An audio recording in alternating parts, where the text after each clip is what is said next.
So lesson 2, unit 2, starting the new unit or second lesson with elements of persuasion. And by the time we complete this lesson, we're going to be able to identify an author's claim about an issue, determine an author's position, identify an author's counterclaim, and find evidence to support an author's claim. So really digging deep into a particular style of writing, or a purpose for writing, I should say. Let's take a look at our audio here. When an author writes to persuade, he or she tries to convince readers to agree with his or her point of view or to do something. Argument is a type of persuasion that uses logic and evidence to persuade. Persuasive writing usually starts with a claim, or a statement about an issue or a problem. The claim reflects the author's position or point of view. Often, arguments present a counterclaim, or response to an opposing view. Counterclaims show that the author has considered both sides of an argument. Authors use evidence to support their claims. Evidence may be facts, opinions, examples, or other reliable information. Authors also try to persuade by appealing to an audience's emotions, such as fear or anger. The writing ends with a conclusion that asks readers to do something or think in a particular way. So we talked about different purposes of writing. That's been going on for a while now. What is this passage about? What is the author trying to accomplish? So one of those that we encounter a lot is to persuade. You're trying to convince the reader, the audience, to do or accept something, change their mind about something, sway their opinion, and so forth. And that usually is going to start with a claim, right? There's going to be a claim made, and this is all about making an argument. So the best, of course, arguments and persuasive writing is going to rely on really credible evidence. And the more evidence you have, the better that argument will be. The more convincing it will be. You can also add counterclaims. So, well, you might say, if you're talking about, it's like, well, if I said something like vegetables are really good for you, you should eat them. And you say, why? And I was like, well, because they're good. There's no evidence there. If I said, well, people who have tend to eat more vegetables in their diet have, lower rates of cancer, lower occurrences of heart disease and diabetes. They're high fiber. A lot of vegetables are, nutrient dense. Whatever. All that's, I've heard those things before, and I can't, cite specifics, but yeah, we know vegetables are good for you, and those are some of the reasons we often hear. If you offered a counterclaim, it's like, well, what about, where are you getting your protein from if you're eating all these vegetables? And you could add, it's like, well, you eat lean proteins like chicken for sources of protein, and there's also vegetables and legumes and places in vegetables in a vegetarian diet where you can get protein. So that would be a counterclaim. You think about the points when you're writing and you're forming an argument. It's like, well, there's going to be people that argue against this. What is the most likely arguments that they will make against it? And that's when you insert counterclaims, right? That's where you ask yourself, it's like, okay, this is likely to come up. I will make a counterclaim to point that out along in my argument. And of course, the evidence, the stronger the evidence, the better it is, easier to persuade people. And then in a conclusion, you a lot of times will restate your argument, often sort of point out the highlights in your argument and in the evidence. And then, you maybe close with finally asking them to, consider something or think in a particular way or do something different. So, and I mentioned before, reading in grad school, I had every week, multiple books assigned. And some of these books are 300-400 pages, and sometimes there's like 5 books a week. And there's no way humanly possible that you could read that many books in a week. But the idea was to get the main ideas out of that literature. So as a grad student, you read the introduction, might be like 12, 13 pages.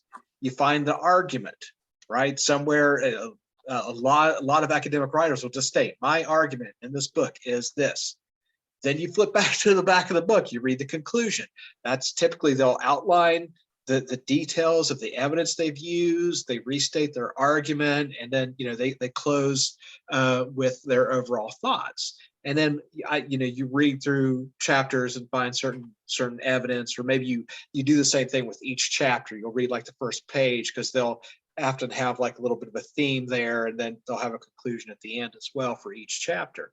And that's basically how most people got through grad school. You can't read 1,100-1,200 pages a week. That's just not humanly possible for most of us. So, but that's how you get around to figuring out somebody's argument, and the claims that they're making. It's all the same, whether it's one simple passage, 3 or 4 paragraphs, or it's an entire book.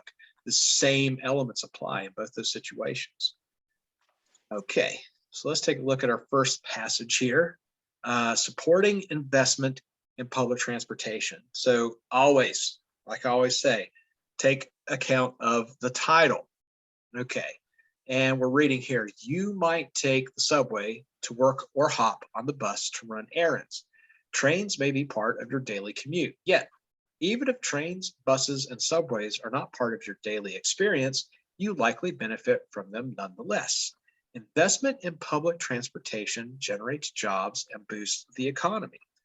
Thousands of workers are engaged in building buses, repairing and maintaining rail lines, and so on. These jobs are located not only in the area served by mass transit, but also in regions throughout the country. In Imlay City, Michigan, for example, workers build buses that are used across the United States. And jobs are not created merely in industries directly related to public transportation. Transportation workers and riders spend money throughout a mass transit network, enabling businesses to expand and hire. Although some think we cannot afford public investment in mass transit, the American Public Transportation Association estimates that for every dollar spent in such investment, approximately $6 are generated in jobs and public benefits. Support legislation to develop mass transit and help yourself to a better future. Perfect example of a persuasive argument, right? Perfect example of an author trying to persuade you to do something. So let's take a look and see why. And off the top, right, and looking at our underline portion here in that first text box, the terms public transportation and mass transit refer to buses, trains, subways, and other means of transportation operated for the benefit of the public. So anytime we talk about public good or something like that, as opposed to, there's public and then there's private. So public sector is typically for the general public. It's the general good of the public. Private is a private organization, business, basically in the business to make money. B, it says here, the author underlined here, although some think we cannot afford public investment in mass transit. He's saying here, the author responds to the opposing viewpoint that investment in mass transit is not affordable. All right, so I want to dig into this one just a little deeper because it's a perfect example to lay everything out here as far as making an argument, supporting it with facts and details, and then making a conclusion and offering a counterpoint or a counter argument. So, in the first paragraph, usually in a smaller passage like this, we're going to find the argument, right? That last sentence, investment in public transportation generates jobs and boosts the economy. So all in all, this is about supporting the idea of public transportation. That is his main idea, basically right here. generating jobs and boost the economy through public transportation. And then he goes on to state how that works, right? Evidence to support that. Thousands of workers are engaged in building buses, repairing and maintaining rail lines, and so on, right? So it's generating jobs. These jobs are located not only in the areas served by mass transit, but also in regions throughout the country. Lots of jobs. In Imlay City, Michigan, for example, workers build buses that are used across the United States, creating jobs. There is his evidence. Then he makes that counterpoint, right? He brings up a argument that could go against public transportation. Although some think we cannot afford public investment in mass transit. So, that would be something that you would think about. It's like, well, what are people going to say to counter my point? And then he follows up with the American Public Transportation Association, right? He's citing information from experts. American Public Transportation Association estimates that for every dollar spent in such investment, approximately $6 are generated in jobs and public benefits. So he's pointing out, yes, we can afford it because it generates more money that goes back into the economy than is spent. That's his counterpoint he's making there. And then finally, right, the conclusion, right at the end, support legislation to develop mass transit and help yourself to a better future. So what's his argument? What's his point being made? Investment in public transportation generates jobs and boosts the economy. Makes a counterpoint, offers evidence to dissuade that, and then wraps it up with a conclusion. What do I want you to do? I want you to support legislation to develop mass transit. Little persuasive passage there. All right, let's go on into the quiz. Lesson 2, Unit 2. All right. Hit the old start button here. And, once again, we start with that same passage on public transportation. Our test taking tip. So it says, take enough time to read the question and all the answer choices very carefully. Even wrong answers can relate to information in the passage or can include language from the passage. Yeah, so, I always point out, as far as test taking skills, read through those questions carefully and then start to eliminate them if you can. So how about we start off the top here with Nakia? Could you read question 1 for us, please?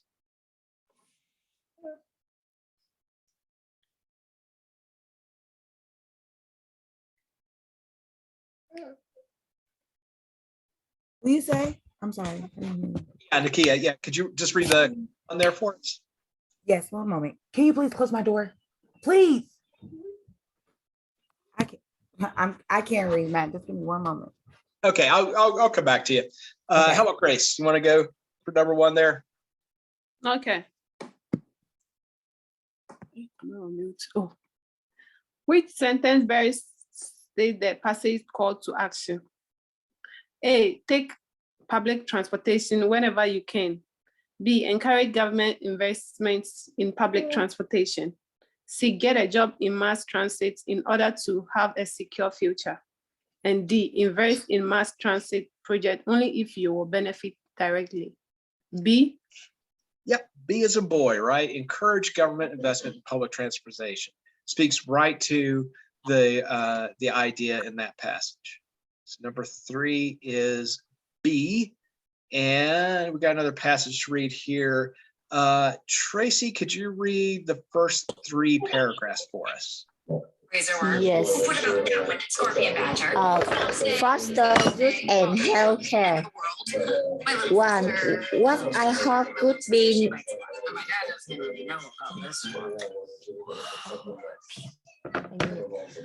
what I hope would be neither petition nor divisive is one small but important provision of the Patient Protection and Affordable Care Act. Because of the act, former foster youth can continue to have Medicaid coverage until they turn 26. Why does this matter? This These are young people for whom we, and by this I mean all of civil society, had taken responsibility. They had been removed from their homes primarily because they could no longer live there safely. Some are fortunately enough to find a permanent loving home where they can thrive, but others are not. They grow up in foster care or group homes. Okay. Christiana, could you read 4, 5, and 6? Okay. Every year, some 26,000 young people who live in foster home or group home turn 18, or in some states 21, and age out of the system. Overnight, crucial support vanish. One is the financial support paid to their foster parents or homes of their on their behalf. Gone is any consistent, responsible adult present or guardians. Gone is their health care coverage. This youth face incredible long orders if they have to try to succeed on their own during their late teens and early 20s. The label former foster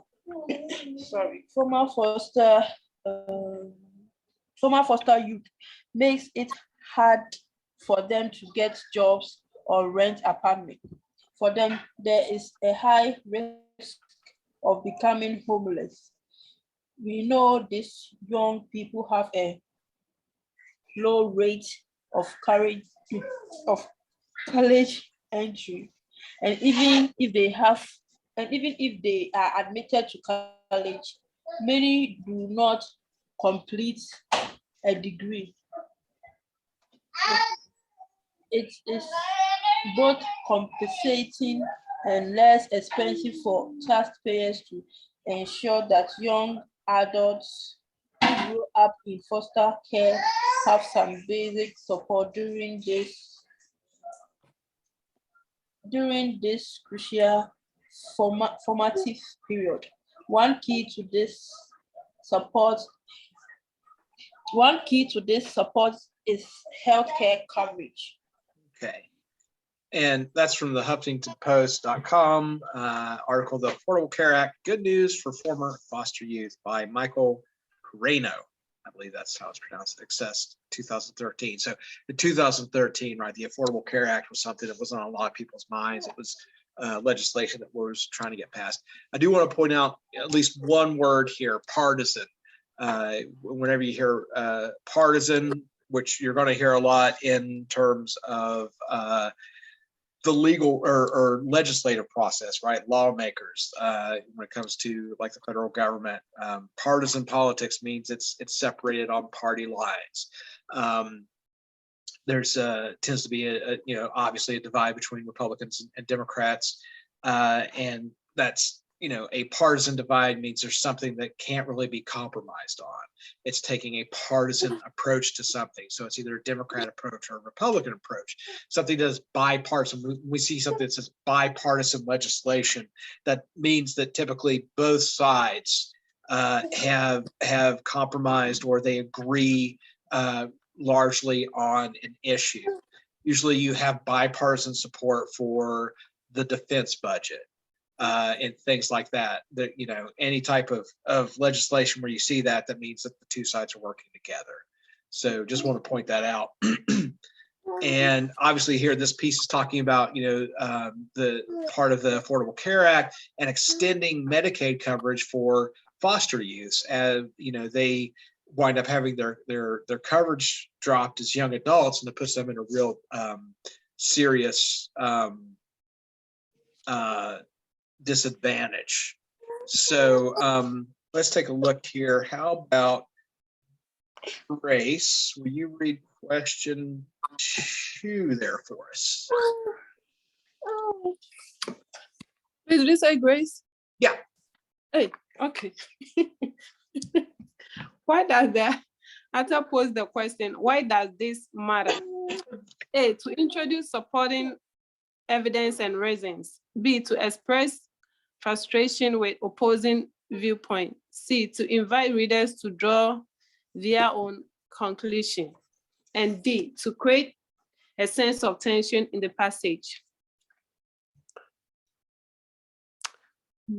Is it A or D? Yep. It is A. Number 2 is A. And you'll come across this quite a bit. A lot more probably in speeches, like people speaking, but you will see it in writing too. Anytime you're introducing an argument or your point of view, just like you should eat more vegetables. Why should you eat more vegetables? Because they keep you from dying. That's it segues. It offers a segue. It offers a break and a transition into evidence. It's right off the top. It says, would be neither partisan nor divisive. Is one small important provision of the Affordable Care Act. Because of the act, former foster, you're right, here's the argument. Former foster youth may continue to have Medicaid coverage until they turn 26. Why does that matter? And then he lists, well, a lot of these young people have problems because they get their insurance dropped and they can't afford health coverage. Basically, he points out the rest of that through that passage. So yeah, 2 is A. Sasha Gay, you want to read number 3 for us? Which statement best expresses the author's main claim? A, society is responsible for supporting former foster youth. B, foster youth face problems when trying to rent apartments. C, extending Medicaid is an important way of helping former foster youth. And D, providing employment is the best solution for the problem of homelessness. Is it B? C. Yeah, C for number 3. So that's, if we wanted to boil down what he's talking about there to a main idea, a main claim, he's making the point that extending Medicaid is an important way of helping former foster youth, right? He points that out. Why does it matter? Why do we need to help them? And talking about how they age out of their insurance between the ages of 18 and 21 in some states, depending on the system. And losing that type of financial support is a big hit to them. So 3 is C. Number 4. How about Nikia? You back with us? Could you take number 4?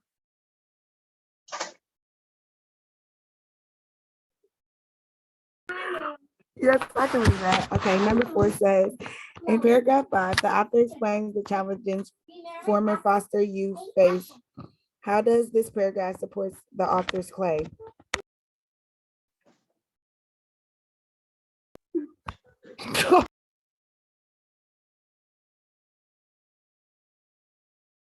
Okay, hold on. Let me reread this one really quick.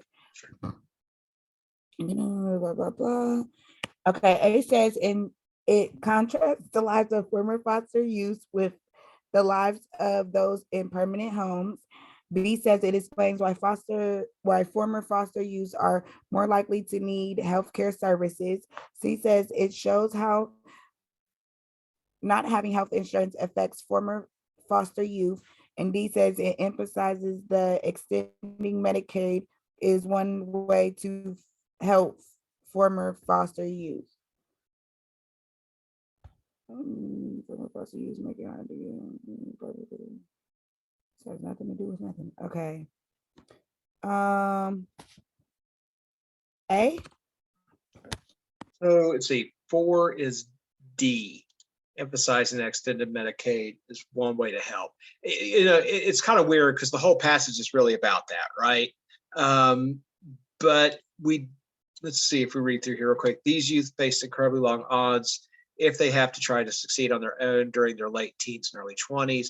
The label former foster youth makes it hard for them to get jobs, rent apartments. For them, there's a high risk of becoming homeless. We know these people have a low rate of college entry. And even if they are admitted to college, many do not complete a degree.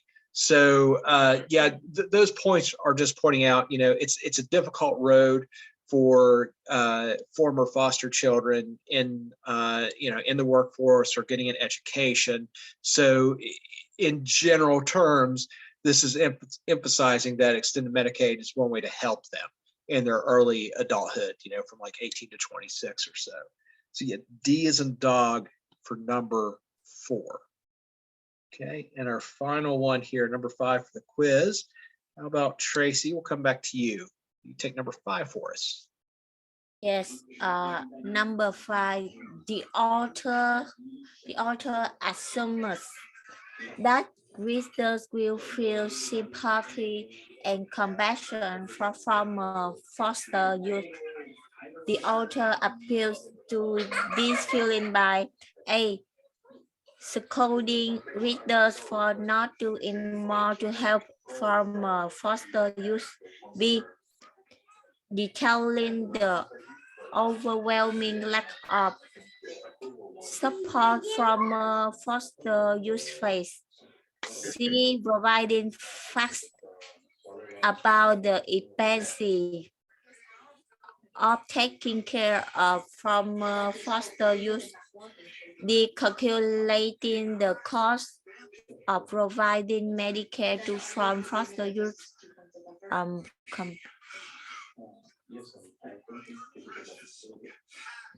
B. Detailing the over. Yep, detailing the overwhelming lack of support. B as in boy for number 5. So yeah, that's another way.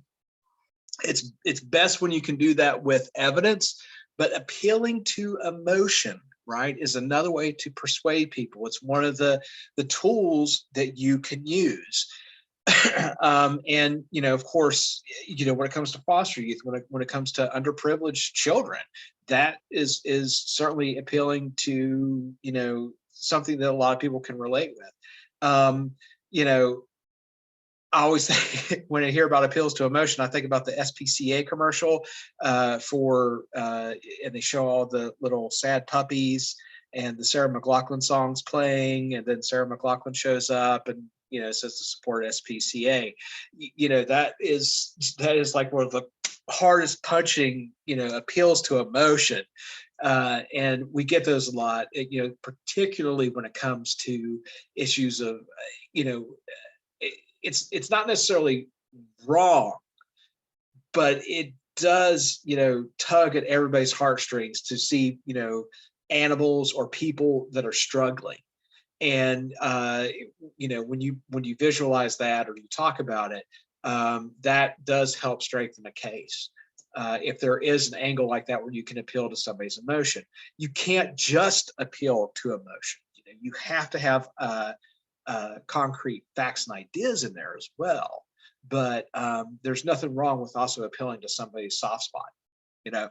Okay, so B for 5. All right, and then real quick here, our quiz was 1 was B as in boy, 2 was A, 3 is C as in cat, 4 was D for dog, and 5 was B as in boy. Yeah, and again, as far as like an appeal to emotion, you know, you can also point that out. Sometimes we will see arguments being made that are just evoking emotion and don't, you know, fear mongering and things like that. The news sometimes, you know, when they sensationalize things or they talk about things, they, you know, are a lot of times appealing to, you know, things like fear. So that's something to also keep in mind and look for. Is there evidence to support this, or is it just simply an appeal to emotion? All right. On our workbook then. So Unit 2, Lesson 2 workbook. Restating here that when writing to persuade, an author may begin by giving background information. They might not start right with, right into an argument or right into their claim. They might offer some detail or fact and then lead into it. Just like we just saw, right? That argument was really made in that last sentence of that first paragraph. And then the author may state the claim or point he or she wants to make, provide evidence, and conclude by asking readers to think in a certain way or to do something. Authors may make assumptions about how much an audience knows about them or the topic. So that's always something, knowing your audience is great, but you can only know so much about your audience. You may have to assume whether or not they know certain details about things. A piece of persuasive writing may make more than one claim. When an author wants to persuade readers of several things or make several points, he or she might include multiple claims. So if they're related, you might have them all together. The Affordable Care Act, right? That was one point there, was why it was necessary for foster children. You can make other points about it and multiple claims around one larger theme. And again, an author may also include counterclaims, point out which argue against or explain differing views on the subject. And in any piece of persuasive writing, each claim should be supported by evidence and logic. You got to have sound logic. You got to have evidence to prove it. Always, and this again ties into down the road when we start our writing exercises, and we'll have some prompts to do. You'll look at passage A and passage B. One of them may be more of an appeal to emotion, while other one offers more sound evidence, and you're going to want to be able to point out those differences. And you want to make sure that you can target and zone in on the specific evidence and logic that they use. Okay, so let's start the workbook here. All right. So the importance of rail in the next decades. So immediately when you hear rail, that could be like a light rail, like a subway system, or a more heavy duty train, like Amtrak, or how we move other goods through the country on railroad. So that should get your brain thinking about what's going to come in the passage. This should be about a railway system, and obviously it sounds like it's supporting it, just what we know from the title. And so we start, it says by 2050, America's transportation network will have to move more than 100 million additional people and 4 billion more annual tons of freight. Long-term, rail's efficiencies simply cannot be ignored. With service targeted to the market, it can be the most cost-effective, least oil-reliant, most environmentally friendly mode of transportation. One train can take approximately 100 trucks off the road, and since the early 1980s, our freight rail network has managed the amazing feat of doubling its haul without increasing its total fuel consumption. 2 railroad tracks can carry as many passengers per hour as 16 lanes of freeway. And while the cost of building rail compares favorably with roads, rail right-of-way only consumes 1/3 of the land required by roadways. This is from remarks for the American Association of State Highway and Transportation Officials, Joseph Szabo, in 2012. And so we know what his argument is, right? We know it from the title, and then we can see, long-term rail's efficiencies simply cannot be ignored. And they have the underlined sentence there in the first paragraph. And our text says that look for evidence supporting the multiple claims. He goes right into the evidence, even in the first paragraph, that rail is cost effective, it's economical, that it doesn't use a lot of oil, and that it is environmentally friendly, right? With service targeted to the market, it can be the most cost effective, least oil reliant, most environmentally friendly mode of transportation. So right there is his argument for his claim that we should support rail systems. In the text box below, it says that this statement might counter the claim that building rail lines cost more than building roads. So he doesn't say, well, one counter argument may be, or something like that. It's usually a little more nuanced. So he says, while the cost of building rail compares favorably with roads, that could be somebody coming back as an argument. It's like, well, it's the same cost to make roads as it is rail lines.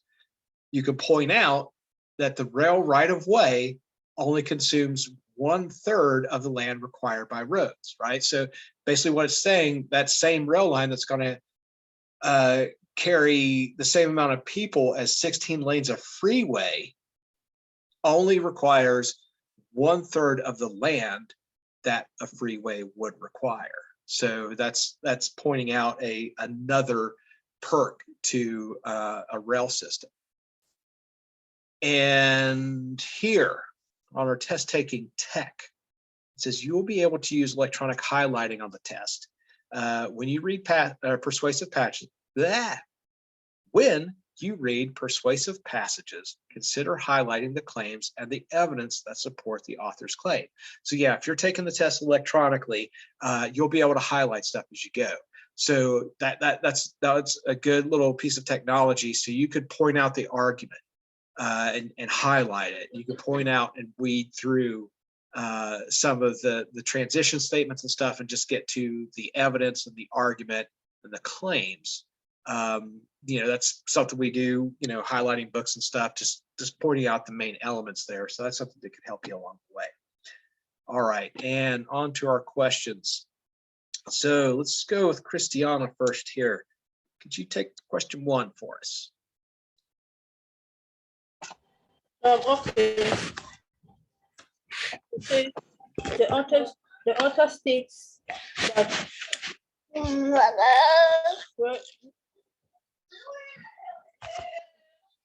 author states that the word Fred rail has doubled. It hailed without increasing its total fuel consumption. To support the claim that A, building railroad is economical, B, rail does not require a lot of oil, C, railroad need less land than roads, D, rail's efficiency cannot be ignored. Is it C or D? It's B. Rail does not require. So when it states it hauls, it's haul without increasing its total fuel consumption. So fuel basically in this sense being the oil. And it makes that case right there in that last sentence in the first paragraph, least oil reliant mode of transportation.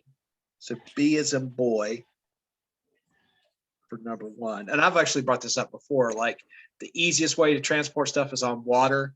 That costs the least amount of energy to move the greatest amount of freight. The next is rail. You can push like those huge rail cars. A couple people could push an empty one. That's how little energy it takes to move those. So you can put a lot of freight on those steel wheels and make up a lot of ground. So number 2, how about Sasha Gay? How about you read number 2 for us? So which group is the same statement? One train can take approximately 100 trucks off the road, most likely to appeal. A, environmentalists, B, politicians, C, truck drivers, and D, police officers.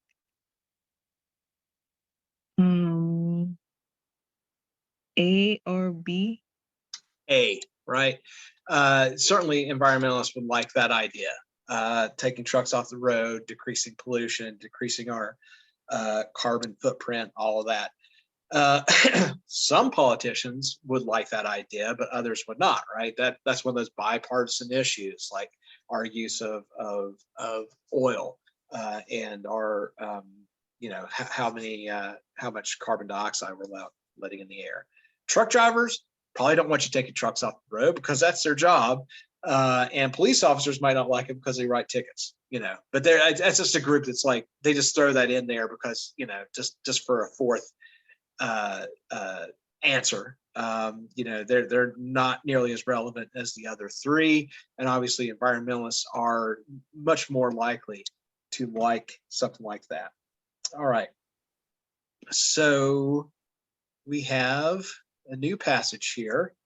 Let's go with Grace. How about you read paragraphs 1 and 2?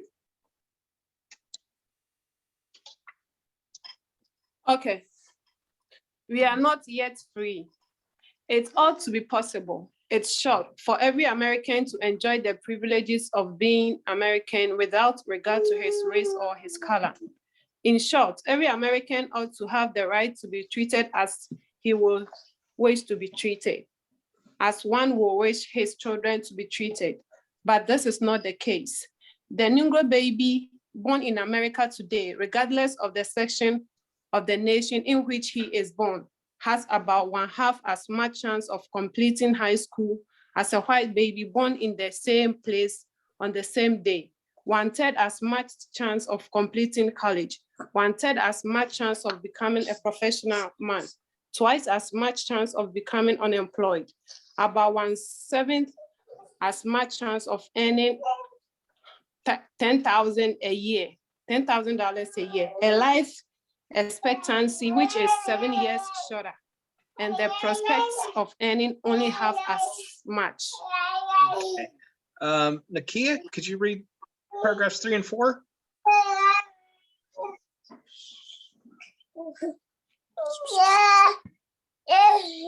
Yes, I can. Okay. This is not a sectional issue. Difficulties over segregation and discrimination exist in every city, in every state of the union, producing in many cities a rising tide of disconnect that threatens the public safety. Nor is this a pardons issue. In time a domestic crisis, men of goodwill and generosity should be able to unite regardless of party or politics. This is not even a legal or legislative issue alone. It is better to settle these matters in court than on the streets, and new laws are needed at every level. By the law alone cannot make men see right. 100 years of delay has passed since the President Lincoln freed the slaves, yet their heirs, I don't know how to say that word. Yes, that's what it is. Yet their heirs, their grandsons, are not fully free. They are not yet freed from the bonds of injustice. They are not yet freed from the social and economic oppression. And this nation, for all its hopes and all its boats, will not be fully free until all citizens are free. All right. Yeah, and that's from an address on, you can tell sometimes by the language they use and stuff like that, some clues as far as how old the speech may be. So this is John F. Kennedy in 1963. Of course, this is when the civil rights movement was really blowing up. We saw a lot of efforts, after Kennedy was assassinated, and Lyndon Johnson made that more of a priority, even Kennedy did. But that's just kind of putting it into context of when this is happening, and why it was important right at that moment. And then we basically have to take our boxes here and line them up with the claims, the evidence, and the conclusion. So what is the claim that JFK is making here? It ought to be possible. It ought to be possible, in short, for every American to enjoy the privileges of being American without regard to his race or color, right? That is the overall claim he is making. Doesn't matter who you are, you enjoy the same rights. That's a big, broad argument, but right, it is a claim, it is an argument that you can make. So now let's look at our evidence, and let's see here. I don't know if it's making us put it in order. It appears, just to be on the safe side, knowing how these things work, what would be the first piece of evidence that he points out here? The Negro baby born in America today has about 1/2 as much chance of completing high school as a white baby. Yep, okay, that's the first one. What's the next? The Negro baby born in America today has twice as much chance of becoming unemployed. Twice as much chance of becoming unemployed. That's a weird way to phrase it, but yeah, that's the evidence there. And we have one more slice of evidence between the two. The difficulties over segregation. There you go. Difficulties over segregation, discrimination exists in every city and every state of the Union. And of course, that leaves our conclusion. 100 years of delay have passed since President Lincoln freed the slaves, yet their heirs, their grandsons, are not fully free. So, like I've mentioned before, your claim, it ought to be possible, in short, for every American to enjoy the privileges of being American without regard to race or color. We bookend that, right? We open with that, and then we close with sort of restating that point in a different manner. So 100 years of delay have passed since President Lincoln freed the slaves, yet their heirs, their grandsons, are not fully free. Okay. Again, Matt, I cannot do this drag and drop thing on my computer. It's like way too long. It won't let me drag it. Like I can't do it. Oh, my wheel. Are you using touchscreen? No, I have a real laptop. I have no clue why I cannot like drag it down. I have no clue. I had this issue before though, and somebody had told me how I could do it, but I don't remember exactly how she said do it. But yeah, it's just not working. I can get 3 in there. Actually, I can only get 2 in there before my computer keeps making it bounce back up when I try to pull it down. Do you see where the zoom icon is? Like you zoom it out, or is it in? Like it should be small so that you can do it. You zoom. That's exactly what you said. Hold on. I remember now. Thank you so much. Zoom out. Yes. 80, 60, 50, 40. Yes. Okay. Thank you. Yeah, I was going to suggest, I wasn't sure how. I think I can either click on it, or I usually just use, I use a mouse. I'm on my laptop, but I always use a mouse too, because it's what I'm used to. And I can hit control and then use my wheel to readjust the screen. Okay, it's so something to just think make sure about. that I have these in order. It's like it ought be possible, and then the Negro baby born in America today, the longer one, and then the second one is the one where they're unemployed. Mhm. And then the next one will be the difficulties in segregation, and then the conclusion is 100 years of delay. You got it. All right, perfect. Actually, I haven't submitted it yet either, so I hit that submit button. We should have all the greens there. All right. So yeah, if you ever run into that, or if you need to slow down, what's that? Who was that gave me that? Told me how to do that. Was that Grace? Oh, yeah. Thank you again. Thank you again, Grace. We're all here to help. All right. So yeah, if you ever run into any technical difficulty, you need me to stop or slow down, or need some tech support, just let us know. We'll want to keep everybody going here. So Grace is clearly a tech girl. yeah. All right, so we got a new passage. Let's see here. Tracy, how about taking paragraphs 1 through 3? Yes. Violence on TV and in video games. 1. It has long been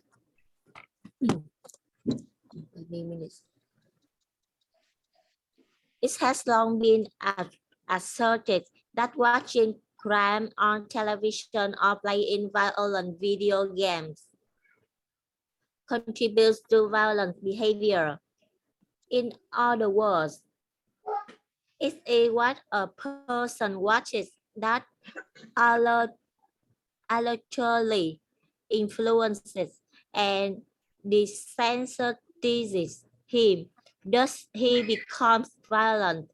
Consider the absurdity of such a thesis. Number 2, people who are fascinated and excited by violence and other crimes gravitate to particular types of programs and games and immerse themselves in them, some for hours each day. Their absorption with violence reflects their personality. Millions of people view violence in television programming. It's a entertainment or news. That's it. The viewers do not consider for a moment enacting what they see. The same is true with playing video games. They are solely for recreation. Okay. And Christiana, could you read paragraph 4 and 5? Okay. There is such a thing as a copycat crime. A person watches a crime and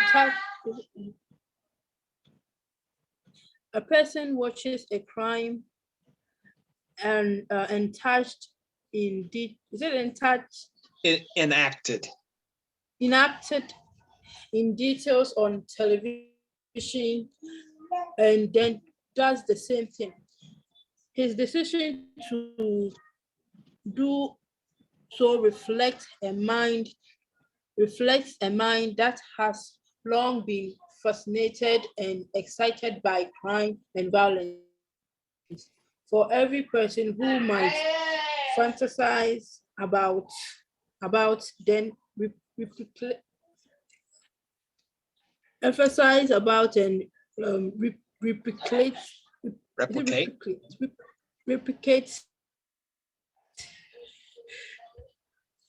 the crime,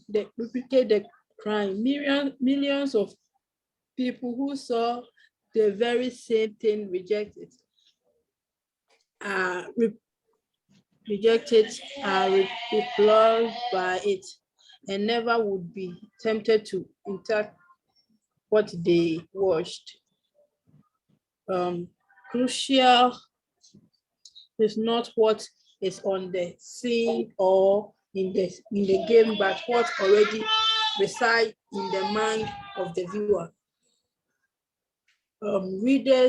Reader, game player, or listeners, and not guilty by reason of television. Defense failed many years ago in a Florida courtroom. Violence tendencies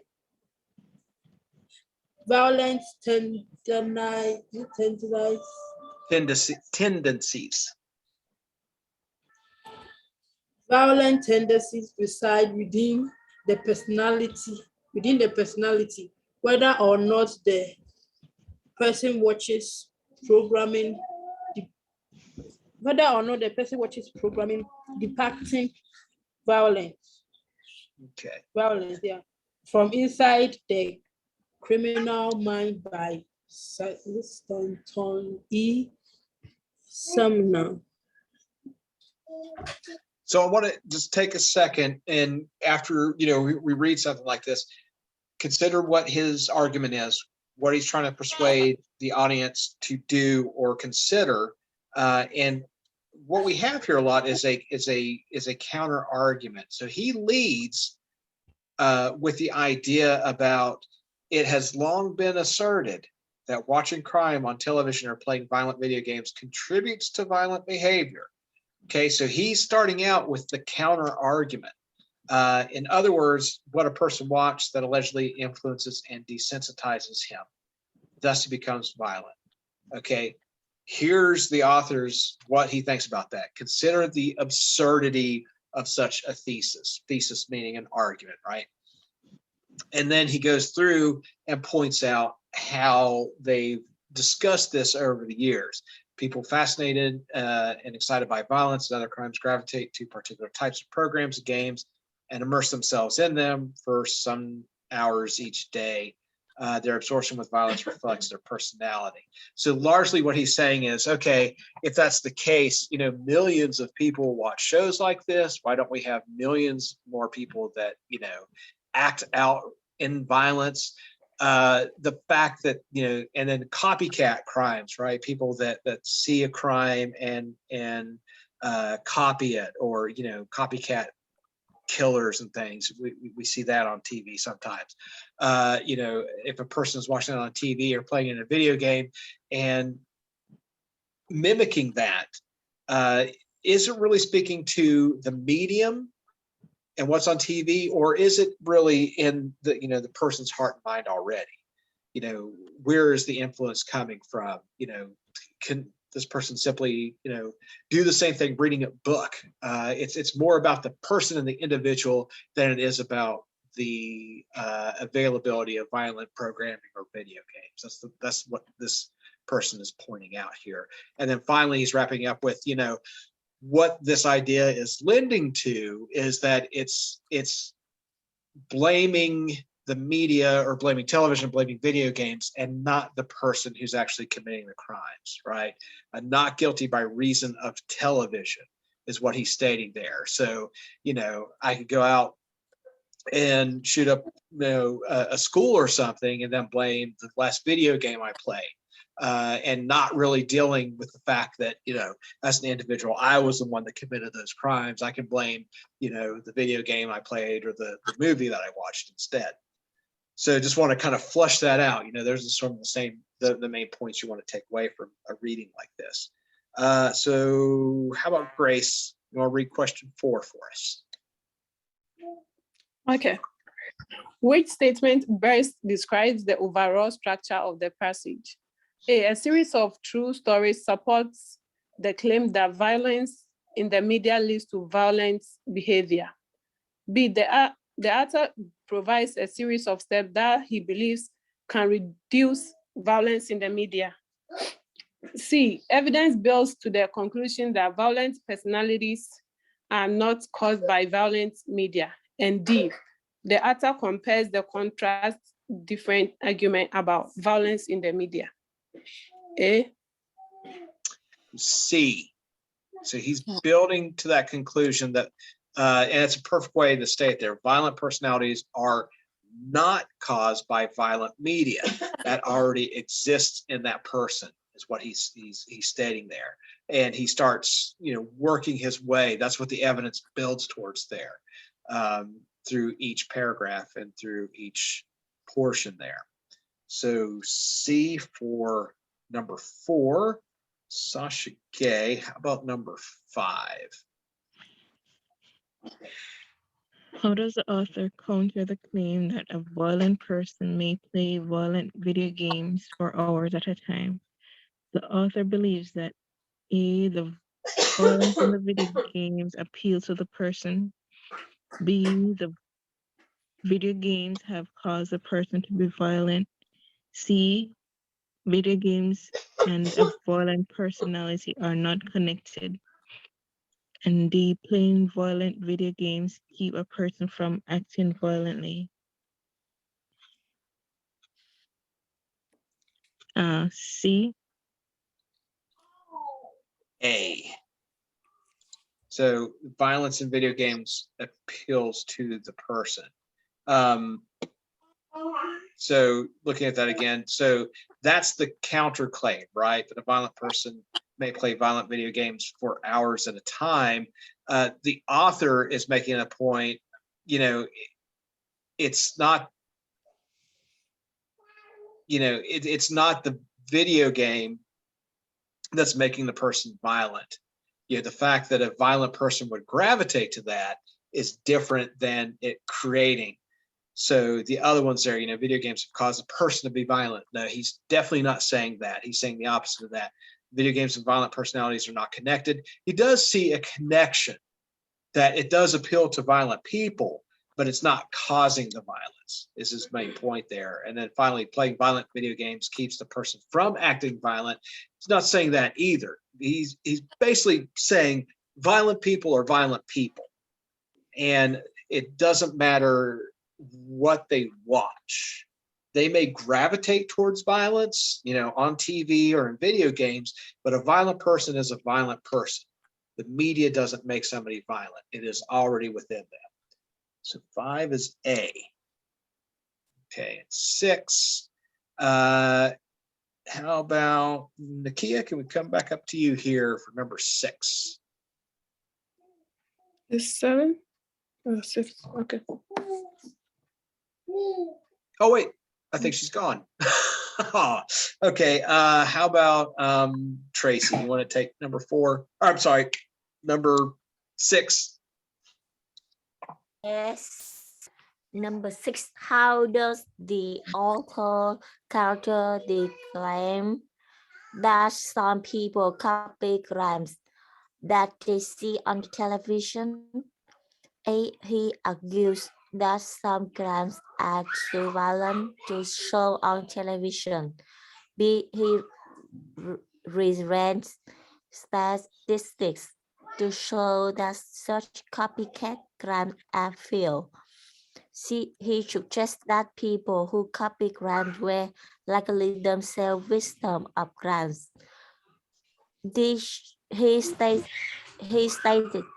that people who copy the crime are already violent. D. Yeah, D. That's really a big point that he's making throughout there. Violent people are violent people, and it's not what they watch. All right, and then Christiana, how about 7? Take number 7 for us.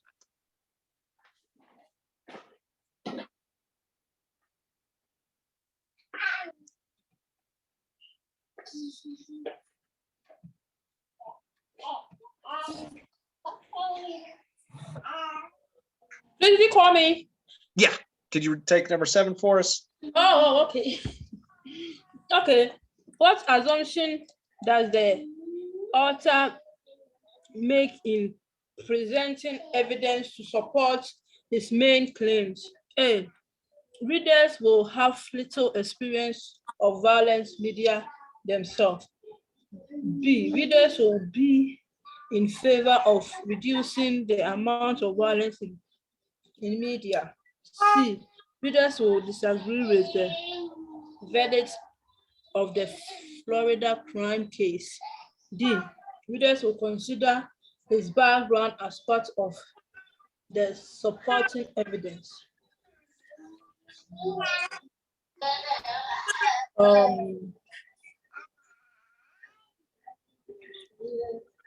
Is it B? Yeah, it's D. Yeah, readers will consider his background as part of the supporting evidence, because this sounds like somebody who has experience with this, or you might be an expert. So he's likely, actually, you know what, right here, I want to look him up right now. Stanton.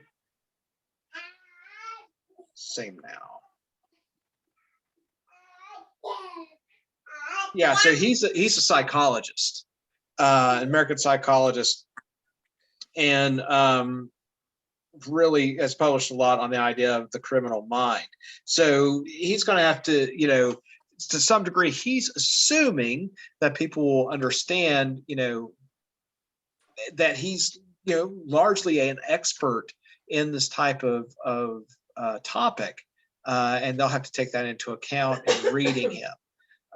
So, if we were to, read a longer article of his, or, look at some of his published work, there's going to be, his credentials are going to appear on that. If you go to a lot of websites that work with policy and stuff, at the end, it'd say like, Stanton Samnow is a psychologist for so-and-so, and works at such and such and has published this and that, and it helps lend credibility by having a little bit of biographical information about that person. So yeah, D as a dog for number 7. And let's see here. I'm going to go ahead and read through the Supreme Court rule on the Affordable Care Act here. It's from the U.S. Supreme Court ruling on the Affordable Care Act from 2012. And then we'll have 4 questions here. So just read along with me. We'll get through this here for the day. In 2012, the United States Supreme Court issued a ruling on the Patient Protection and Affordable Care Act. After the passage of the Affordable Care Act, as it is commonly called, several states sued the federal government. They argued the individual mandate was beyond the scope of Congress's power. The individual mandate, or the requirement that most Americans buy health insurance or pay a fine if they do not, is an important part of the act. The government argued that Congress passed the act under the powers granted to it by the Commerce Clause of the U.S. Constitution. This part of the Constitution states that Congress has the power to regulate interstate commerce or business that crosses state boundaries. Although the court finally upheld the individual mandate, Chief Justice John Roberts did find that passage of the individual mandate was unconstitutional. In the majority opinion, the document stating the court's ruling, Justice Roberts argued that Congress acted beyond the powers granted to it by the Commerce Clause. In evaluating whether the individual mandate is constitutional, Justice Roberts found that the individual mandate does not regulate commerce that already exists. Instead, it compels or forces people into commerce by making them buy a product. Roberts noted that no historical precedents or examples exist of Congress's acting to compel people into commerce. He also noted that the language of the Constitution, which states that Congress may regulate commerce, assumes that the commerce already exists. The individual mandate would bring new people into the market, and consequently, it would not be regulating commerce that already exists, but creating commerce.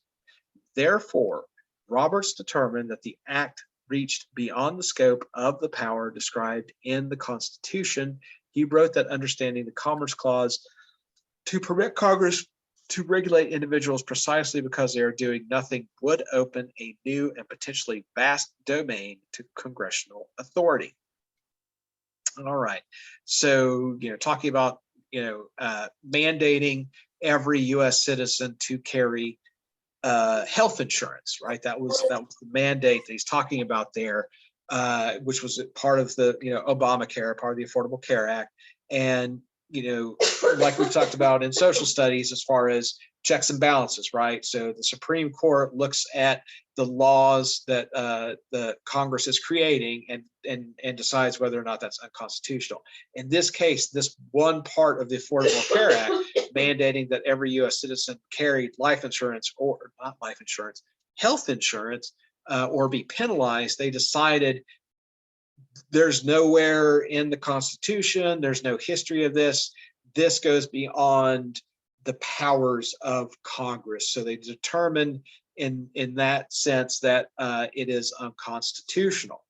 Whereas, of course, we know that a lot of the other parts of the Affordable Care Act passed. So with that being said, let's go to Grace for number 8. Read number 8 for us. Okay. How does paragraph 1 relate to the rest of the passage? A, it explains the government's claim, which is supported by the rest of the passage. B, it provides background information to help readers understand Roberts' arguments. C, it takes evidence to support Roberts' claim at the end of the passage. And D, it states the viewpoint of those opposed to the act, which the rest of the passage counters. Is it B? Yep, B. Something to point out about this passage, right? This is the stuff that we've read before. It's the author's own sort of argument, right, that's being made. Here, we're looking at information in a ruling. So the argument here is being made by Justice Roberts, but he is not the person that wrote the passage. So it's a little bit of a different perspective that we're taking in viewing and reading this. Okay, so 9, Sasha Gay, how about reading number 9 for us?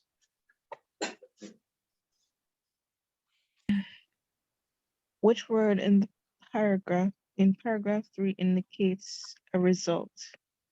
A, whether, B, instead, C, also, and D, consequently.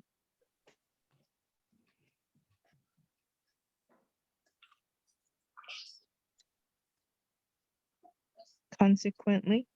Yeah, consequently, right? The root there is consequence. So a consequence of something is a result of something, right? So D is in dog there for number 9. Number 10, let's go back to Tracy. Yes. Number 10. How does the word therefore in the paragraph 4 emphasize Robert's purpose? A. It connects Robert's understanding of the commerce clause to his decision. B. It indicates why the government believed the act was constitutional under the commercial clause. C. It indicates how the individual mandate result in business that cross state boundary. D. It connects state's reason for suing with the requirements of the individual mandate. Number 4.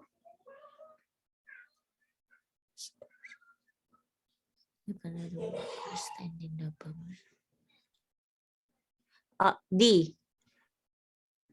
So it's A. Okay. It connects Robert's understanding of the Commerce Clause to his decision. So, you know, the following information is sort of how they looked at the Affordable Care Act, this mandate, and how it lined up with what we know about the Constitution.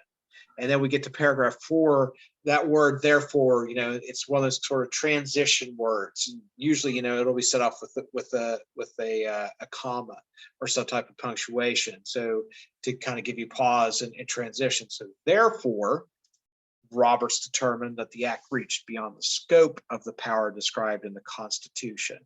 We proceeded with evidence, therefore, to switch gears, and we finish with his determination and his decision. So A for 10.